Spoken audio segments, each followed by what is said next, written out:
Do you know that 70% of communication is nonverbal? Yes, most of what you say isn't with words at all. And get this, according to a study by the University of Missouri, people only remember 25% to 50% of what they hear in conversations. Shocking, right? We all think we're good at talking, but how much of what we say really sticks? Here's the secret. It's not just about talking, but how you talk. There are simple psychological tricks that can transform your conversations. In this video, we'll explore 9 powerful strategies to make your communication more effective. From the magic of mirroring to the art of reflective listening, you'll learn techniques that even top negotiators use. Imagine mastering the power of silence, or using vivid visuals in your speech to keep others engaged. Stay tuned. Each chapter will give you practical tips and insights backed by science and expert advice. By the end, you'll be equipped to handle any conversation with ease and confidence. Ready to dive in? Let's unlock the secrets of effective communication together. Chapter 1. The Power of Silence. Embrace the pause. Have you ever noticed how powerful silence can be in a conversation? When used strategically, pauses can create a profound impact. According to a study by the Harvard Business Review, people who incorporate pauses into their speech are often perceived as more confident and thoughtful. Silence gives you time to think and your listener time to absorb. Take a moment and consider this. Silence isn't awkward, it's a tool. It's a way to show that you're considering your response carefully. Think of it like seasoning in a dish. Too much, and it's overwhelming, but just the right amount can enhance the flavor. Psychologists suggest a 3-second pause before responding. It shows you're listening and processing. Remember the last time someone took a moment before replying to you? Didn't it make their response seem more genuine? Embracing silence can make your words more impactful. It's a small trick, but it can change the dynamics of a conversation entirely. Noted author Dale Carnegie once said, "A person's name is to him or her the sweetest sound in any language." Silence can be the sweetest sound in conversation, giving space for names, thoughts, and ideas to resonate. Practice pausing before you speak. It might feel unnatural at first, but it will soon become a powerful habit. Chapter 2. Mirror Magic. The Subtle Art of Mirroring. Have you ever clicked with someone instantly? Chances are, you were mirroring each other's body language and speech patterns. This subtle art is called mirroring, and it's a psychological trick that builds rapport quickly. Studies show that mirroring increases the feeling of connection between people. In The Like Switch, by Dr. Jack Schafer, he explains that mirroring can make you more likable. When you subtly copy someone's gestures, expressions, or words, it creates a subconscious bond. Next time you're in a conversation, try matching their posture or echoing their words. It's like a dance. When done correctly, it feels natural and engaging. Interestingly, mirroring can also happen naturally when people are in sync. Have you noticed how friends or couples often adopt similar habits and phrases? It's not just coincidence, it's a sign of deep connection. Use this to your advantage in new conversations. Start small with gestures or tone. If they lean forward, you lean forward. If they speak slowly, you slow down. The key is subtlety. You don't want to mimic them blatantly. Just small adjustments can make them feel understood and connected. Chapter 3. Empathy. Echoes. The secret of reflective listening. Reflective listening is a game changer in effective communication. It involves paraphrasing what the other person has said to show understanding and empathy.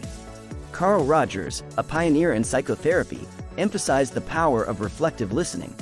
He believed it to be crucial in building strong, empathetic connections. Imagine someone telling you about a tough day. Instead of just nodding, you say, "It sounds like you had a really challenging day at work." This not only shows you're listening but also validates their feelings. Research shows that this technique can reduce misunderstandings and conflicts. In a 2011 study published in the Journal of Positive Psychology, reflective listening was linked to higher relationship satisfaction. It's not about just hearing words. It's about truly understanding the emotions behind them. This technique is particularly powerful in personal relationships but works wonders in professional settings too. Active listening also means being present. Put away distractions and focus entirely on the speaker. It shows respect and builds trust. Reflective listening is like holding up a mirror to the speaker's emotions, making them feel seen and heard. A useful tip is to use phrases like, "What I'm hearing is," or "It sounds like." These starters help you rephrase their words naturally. Reflective listening can transform ordinary conversations into meaningful exchanges. Chapter 4. The curiosity hook: asking powerful questions. Asking powerful questions is like having a key to unlock deeper conversations. Open-ended questions, in particular, invite detailed responses and show genuine interest. According to a study from the Harvard Business School, people who ask more questions, especially follow-up questions, are seen as more likable. Think about the difference between, "Did you have a good weekend?" and "What was the highlight of your weekend?" The latter invites a story, making the conversation richer. Open-ended questions encourage others to share more about themselves, creating a deeper connection. In The Coaching Habit by Michael Bungay-Stanier, he highlights the importance of asking, "And what else?" This simple question can reveal additional insights and keep the conversation flowing. It's a great tool to dig deeper without being intrusive. Powerful questions also show that you value the other person's perspective. When someone feels heard, they're more likely to open up.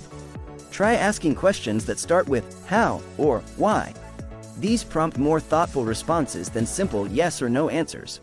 Using curiosity as your guide, you can navigate conversations with ease. Remember, the goal is to understand, not to interrogate. Keep your tone light and genuinely interested. This approach not only enriches conversations but also builds stronger relationships. Chapter 5.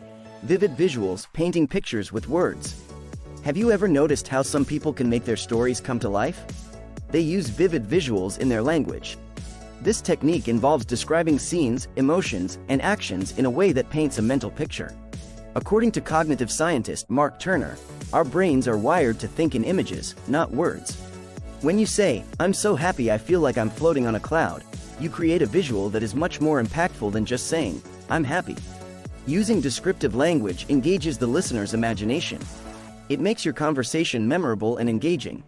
In the book, Made to Stick, by Chip and Dan Heath, they emphasize the power of concrete images in making ideas stick. Abstract concepts are hard to grasp, but vivid visuals make them tangible. The next time you share an idea, try to use sensory details to bring it to life. Descriptive language is particularly effective in storytelling. Instead of saying, "It was a beautiful day," you could say, "The sun was shining brightly, and the sky was a clear, deep blue." This paints a clear picture in the listener's mind.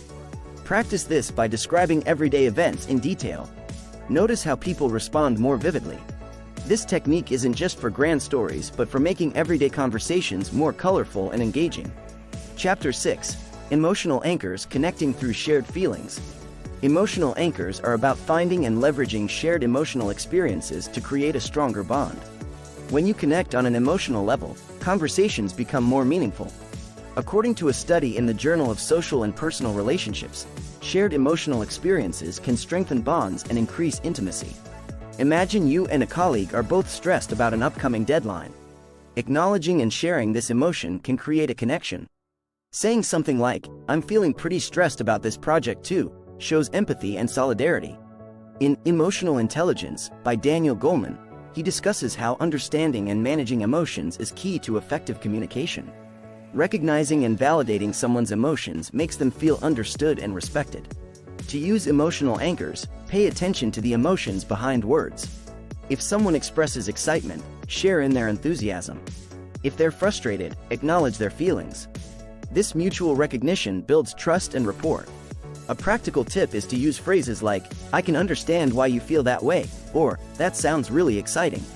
These statements show that you're not just hearing their words but also feeling their emotions. Emotional anchors transform conversations into shared experiences, deepening the connection. Chapter 7. The Subtext Dance: Reading Between the Lines. Have you ever felt like there was more to what someone was saying? That's the power of subtext. Reading between the lines means understanding the underlying meaning of words, which is often conveyed through tone, body language, and context. According to Albert Mehrabian's research, 93% of communication is nonverbal. Imagine a colleague says, "I guess that's okay," while crossing their arms and frowning. The words might be agreeable, but the subtext says otherwise. Understanding these cues can help you respond more appropriately. It's like being a detective, picking up clues that aren't directly spoken. In The Silent Language by Edward T. Hall, he emphasizes that culture heavily influences nonverbal communication. What's considered a positive gesture in one culture might be negative in another. This is crucial in today's globalized world.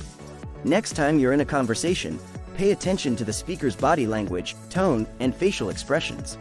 Are their words matching their actions? If not, the subtext might be telling a different story. This awareness can prevent misunderstandings and improve your responses. Practice interpreting subtext by watching movies or shows with the sound off. Notice the characters' expressions and gestures. This can sharpen your skills in reading non-verbal cues. Remember, what's left unsaid often speaks louder than words. Chapter 8. The Compliment Chain: Authentic Praise that Builds Bridges. Giving compliments is an art. Done right, it can build bridges and foster positive relationships. Authentic praise, as opposed to flattery, is specific and genuine. According to a study published in the Journal of Personality and Social Psychology, receiving a genuine compliment activates the same reward centers in the brain as receiving cash.